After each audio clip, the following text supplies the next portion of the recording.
हमने तालिबान आए, पूरे मुल्क ने इस तरह से खुशियां बनाई कि पता नहीं क्या हो गया है। सब्सक्राइब करें और बेल दबाएं ताकि कोई खबर रह न जाए। जो लोग शहीद हुए, नाहक लोगों की जान गई और कई लोग जख्मी हुए, बहुत सारा नुकसान हुआ। इन्ना लिल्लाहि व इन्ना इलैहि राजिऊन। देखिए, हमने दहशतगर्दी का 20 से 22 साल 25 साल मुकाबला किया। पाकिस्तान की अफवाज, पाकिस्तान की सिविल सोसाइटी ने, पाकिस्तान की डिफरेंट एजेंसीज ने, बच्चों ने, नौजवानों ने बड़ी कुर्बानियां। अब ये जो दहशतगर्दी का ये वाकया बड़े बहुत अरसे के बाद इस तरह का देखने में आया। हालांकि तवक्को ये थी, हम सब ये एक्सपेक्ट कर रहे थे कि ये ऑलमोस्ट मारे जा चुके हैं तमाम दहशतगर्द, लेकिन इनकी कुछ वाकयात बाकी हैं। क्योंकि इब्तदाई रिपोर्ट्स में यही साबित हो रहा है कि बॉल बेरिंग्स हैं और ये प्लांटेड बम था जो ब्लास्ट हुआ। आने वाले कुछ टाइम में रात के किसी हिस्से तक ये सारा कंफर्म हो जाएगा कि ये कैसे हुआ, कैसे मैनेज हुआ। जहां तक आपके सवाल का ताल्लुक है, गवर्नमेंट को तमाम मेजर्स लेती है जब इस तरह के थ्रेट्स आते हैं। कोशिश की जाती है कि हर विजिटर को चेक किया जाए, होटल्स को चेक किया जाए, और किसी भी इतला पर हमारी जो पंजाब में सीटीडी का डिपार्टमेंट है और जो हमारी एजेंसीज है, वहाँ एक जीरो भी कोई पॉलिटिकल इंटरफेरेंस नहीं है। किसी जगह जहां इस तरह का न्यूज आती है तो उनको बिल्कुल 100% आजादी होती है कि वो अपनी कैपेसिटी में हर चीज को चेक करें, वॉच करें, सर्च करें। तो ये इस तरह के वाकयात ये बताते हैं कि हमें मिनहसुल कौम अभी बहुत सारे चैलेंजेस का सामना है। हम इन तमाम चैलेंजेस का मुकाबला में पहले भी किया और ये बदतरीन वाकया है। पाकिस्तान तो हमेशा से कहता रहा है कि पाकिस्तान इस दहशतगर्दी का विक्टिम है। पाकिस्तान ने तो बहुत सारी तकालीफ और कुर्बानियां दी। पाकिस्तान के लोगों ने बड़ी अपनी जानों का नजराना पेश किया। आज बलूचिस्तान में भी हमारे कुछ फौजी जवान शहीद हुए। तो ये एक चौमुखी लड़ाई है जो सरहदों के ऊपर भी है और सरहदों के अंदर भी है। अभी पहले खबर फ्लैश ये थी कि शायद ये किसी गैस टैंक का ब्लास्ट वगैरह दी जाए, लेकिन खबरें डिफरेंट आनी शुरू हो गई है। मुझे 100% उम्मीद है कि गवर्नमेंट अपना जो मैकेनिज्म ऑलरेडी चल रहा है उसको मजीद हम बेहतर करेंगे और किसी भी सूरत ऐसा नहीं होगा कि जिन लोगों ने ये इस तरह का भयानक खौफनाक जुर्म किया है उनको कोई रियायत दी जाएगी। उनको हर सूरत उनके सहूलतकारों को, क्योंकि लाहौर जैसे शहर में आप अगर ठोकर से लाहौर में दाखिल हो या मोटरवे से आपकी एंट्री हो तो हर जगह पर पॉइंट्स हैं जब लोगों को चेक किया जाता है, लोगों की गाड़ियों को चेक किया जाता है और बड़ी एहतियात के साथ। और ये सूरत पूरे पंजाब में है।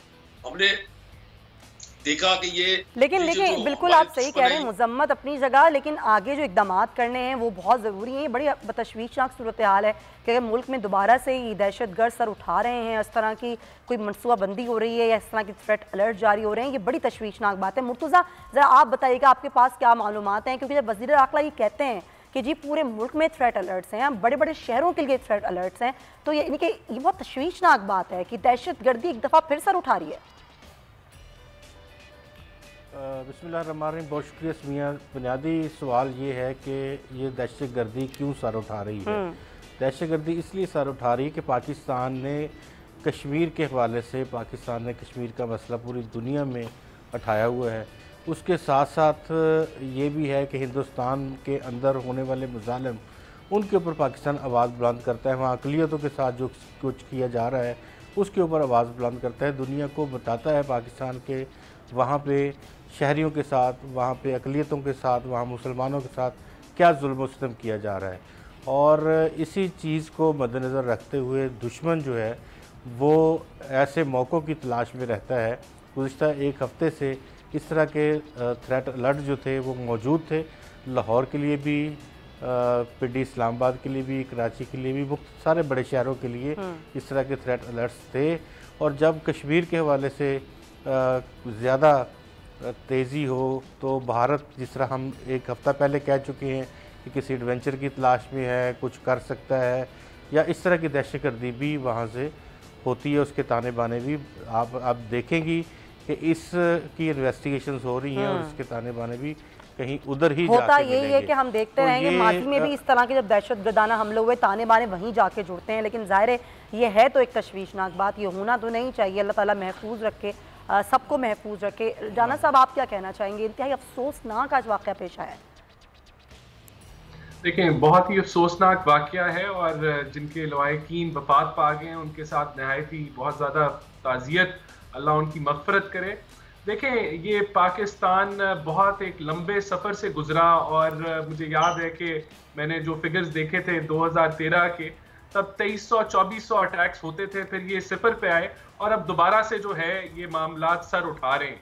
इसकी बुनियादी वजह जो है वो अफगानिस्तान की सूरत हाल है और अफगानिस्तान की जो सरजमीन है उसका जो है इस टेररिस्ट या एंटी पाकिस्तान एक्टिविटीज़ के अंदर इस्तेमाल होना है।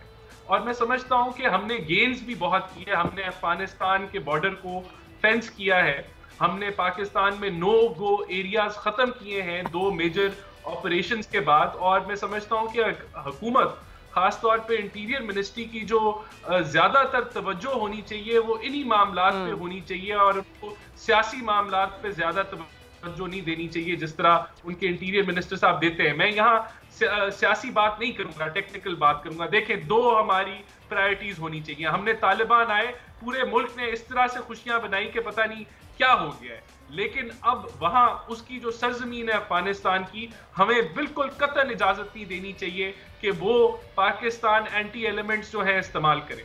और फिर उन एंटी जो पाकिस्तान एलिमेंट्स हैं उनसे हम लोग मुज़ाकरात भी कर लेते हैं, उनको उनके जो प्रिजनर्स हैं उनको हम छोड़ना भी शुरू कर देते हैं, टीटीपी की मैं बात कर रहा हूँ।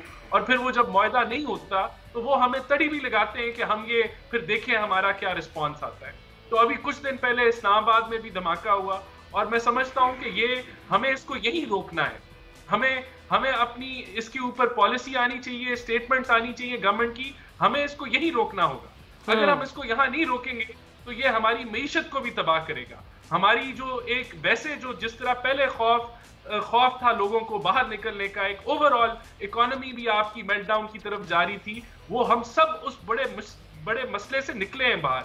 और अब हुकूमत की प्रायोरिटी ये क्लियर कट होनी चाहिए, पाक अफवाज की प्रायोरिटी होनी चाहिए, आपकी आर्म फोर्सेस जितनी भी पुलिस वगैरह है, इसको हमें यही रोकना है और इसको यहाँ बढ़ने नहीं देना चाहिए। और हमें जो लोग इस तरह की चीजों में मुलव्वस हैं, मैं पर्सनली बात करना चाहता हूं कि मैं समझता हूं उनसे कोई मुज़ाकरात नहीं होने चाहिए, किसी किस्म की डील नहीं होनी चाहिए, सही है। उनको कोई माफी नहीं मिलनी चाहिए, उनको पाकिस्तानी कानून के सामने पेश करना चाहिए। और बिल्कुल जो लोग हैं इसके पीछे यकीनन उनके नाम सामने भी आने चाहिए और उनको सजा भी मिलनी चाहिए, चीजें रुकनी चाहिए। बहुत शुक्रिया आपका राना एहसान, नदीम कुरैशी, गुलाम मुर्तजा, तुम बहुत।